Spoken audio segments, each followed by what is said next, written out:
अच्छे राइटर बोले हैं कि किसी व्यक्ति को नैतिक शिक्षा दिए बगैर सामाजिक शिक्षा या समाज के लिए वो एक संकट का नेता होता है।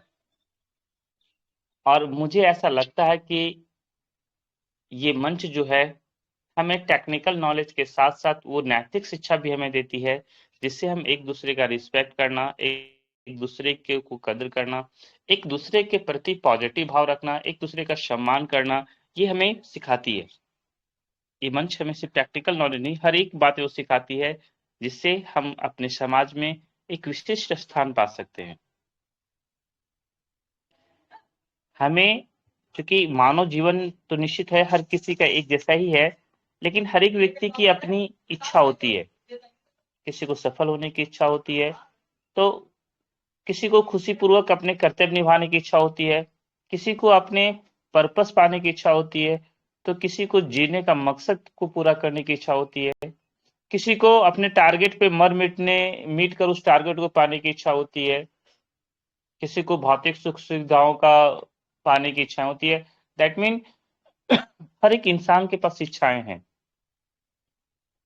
लेकिन क्या उन इच्छाओं से हम कुछ हासिल कर पाते हैं?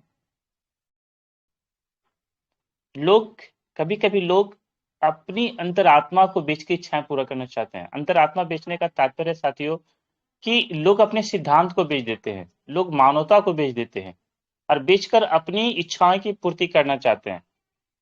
अब आप जजमेंट करें कि क्या ऐसी इच्छाएं पूर्ति करना मानवता के अनुकूल है?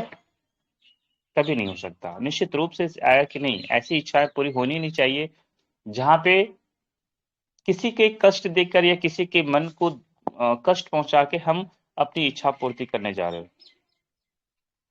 लेकिन एक बात भी है कि जो व्यक्ति उद्देश्यहीन होते हैं, वो व्यक्ति एक्चुअल में ऐसे व्यक्ति होते हैं जो समाज के लिए वो मृत के समान है, जिनके पास कोई उद्देश्य नहीं है। समाज तो छोड़ दिया, अपने परिवार में भी लोग उसके वैल्यू नहीं देते हैं, उसका कदर नहीं होती है।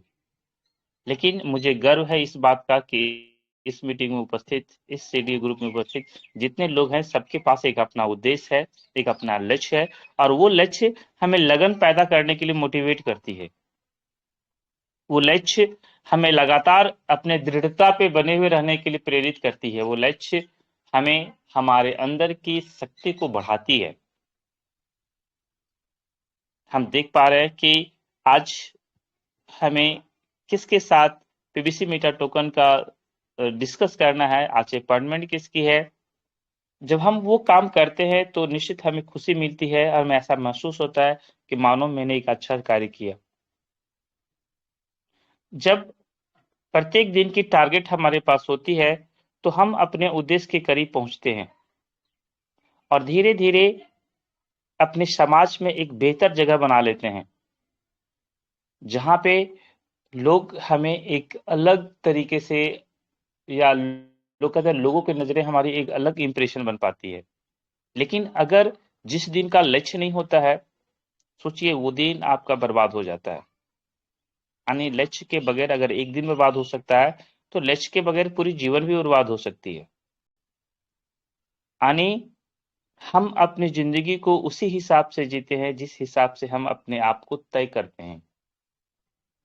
अट्रैक्शन का सिद्धांत भी यही कहता है कि जो चीज आप सोचते हैं, जिस चीज की आप कल्पना करते हैं, जिस चीज को आप अनुभव करते हैं, फील सोचते हैं, जीवन वैसा ही धीरे धीरे बन जाता है, या प्रकृति वही चीज आपको प्रत्येक दिन देती चली जाती है। चाहे एकदम लिटिल क्वांटिटी में क्यों न दी हो, लेकिन वो चीज की पूर्ति होती है, जिसका आभास भले हमें नहीं होता है, लेकिन धीरे धीरे धीरे धीरे उस चीज का पूर्णतः आभास हर एक इंसान को हो जाता है। इसलिए एक रिक्वेस्ट है कि जीवन में जितना जल्द हो पाए हमें अपने उद्देश्य को, हम अपने पर्पस को ढूंढना चाहिए। हर एक अच्छे लोग अपने पर्पस के साथ जीते हैं, लेकिन सबसे बड़ी बात है कि लोगों में अपने पर्पस को ढूंढने में काफी समय लग जाती है। करना क्या है, करना क्या है, कभी कभी पता ही नहीं चलता है कि आगे करना क्या है। और सिर्फ एक इंसान की बात नहीं करता हूं, एक परिवार को भी चलाने के पीछे एक पर्पस होती है, एक संगठन, एक समाज को चलाने के लिए एक उद्देश्य होती है, देश को भी आगे बढ़ने के लिए देश के संचालकों ने भी अपने अपने उद्देश्य की बनाते हैं, टारगेट बनाते हैं कि आज या इस साल हमें कौन से विकास के कार्य करने हैं। कहने का मतलब साफ हो जाता है कि बिना उद्देश्य का किसी का विकास हुआ ही नहीं है, तो हमारा और आपका कैसे हो सकता है। जब हम बार बार अपने उद्देश्य और नैतिकता को साफ साफ अक्षरों में अपने डायरी में देखते हैं या अपने टारगेट को लिखे देखते हैं, तब उसमें से हमें एक व्यक्तिगत फायदा ये मिलती है कि हमें जिम्मेदारियां का एहसास होने लगता है कि अगर इसे मैं न करूं तो हमें कौन से परिणाम झेलने पड़ जाएंगे। हमें संघर्ष करने की हिम्मत मिल जाती है कि अगर ये कार्य मैं खुद से न करूंगा तो लोग क्या कहेंगे। यानी हमारे अंदर नैतिकता के साथ साथ जिम्मेदारियों का भी वहन करने की हिम्मत जुड़ जाती है। तो ये कितनी बड़ी बात है हमारे लिए।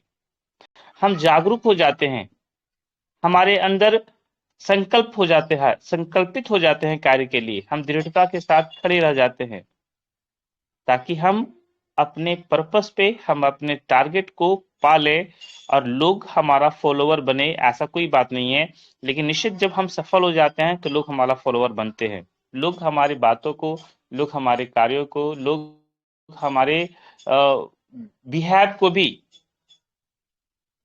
कॉपी करना शुरू कर देते हैं, क्योंकि वो समझते हैं कि ये इसकी समझदारी है, परिपक्वता है और इसे फॉलो करने से हमारा जीवन बेहतर हो सकता है।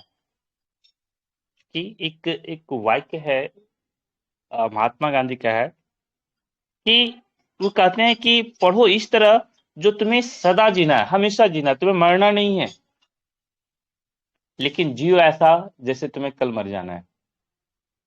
ये दो वाक्यों में कितनी कितनी बड़ी बात छिपी हुई है, आप अनुमान लगा सकते हैं। पढ़ाई एक ऐसी चीज है, एक इतनी विस्तृत चीज है, इतना बड़ा सागर है जिसका कोई अंत नहीं दिखता। लेकिन जीवन इतना विस्तृत नहीं है, जीवन एक लघु है और इसका कब अंत हो जाएगा इसका तो कोई पता ही नहीं है।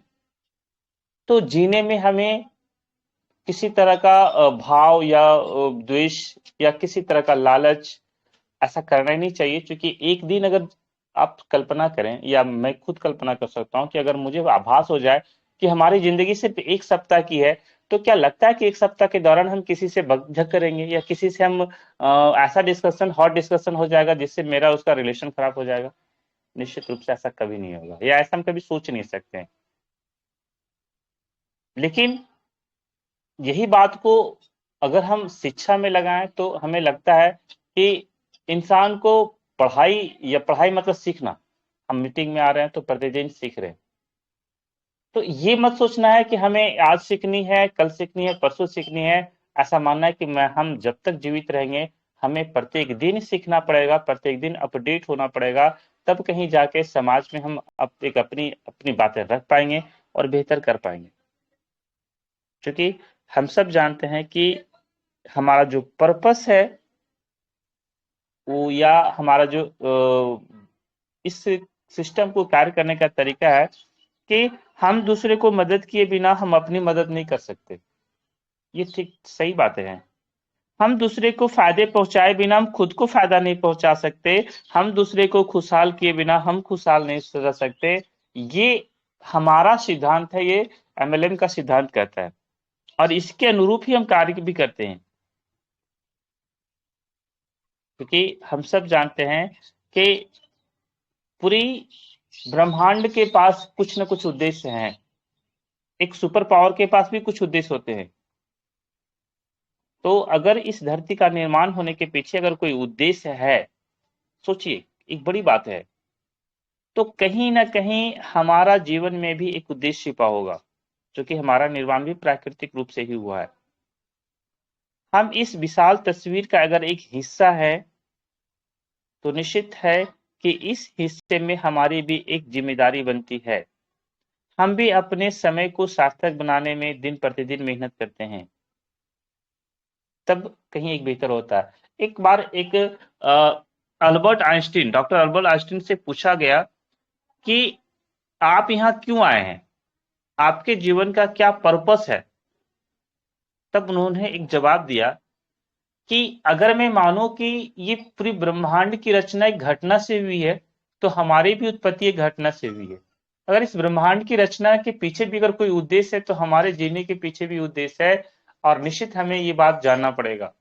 ऐसे मैं बता दूं कि जब मैं फिजिक्स को पढ़ता हूं, तो मुझे अध्यात्म पावर का कनेक्शन मिलने लगता है, एक अजीब सा शक्ति का आभास होता है।